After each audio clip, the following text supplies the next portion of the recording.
Mimi ningeomba tuongelelee kuhusu jambo fulani.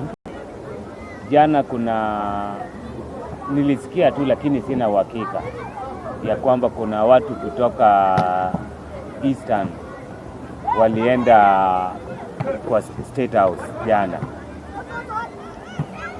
Ni kwa wale watu ambayo walikuwa wameona kitu kama hiyo, hiyo ni nini ambayo inaweza kuwa inafanyika?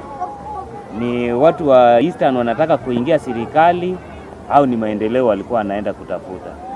Kwa sababu kuna wabunge ni leaders from Eastern walienda State House jana.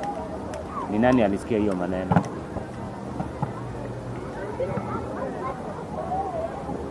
Kuna mwenye alisikia hiyo habari? Basi kuna habari ya kwamba watu wa Eastern jana walienda State House kukutana na Ruto. So vile walienda kukutana na Ruto, na pia Kalonzo ako upinzani.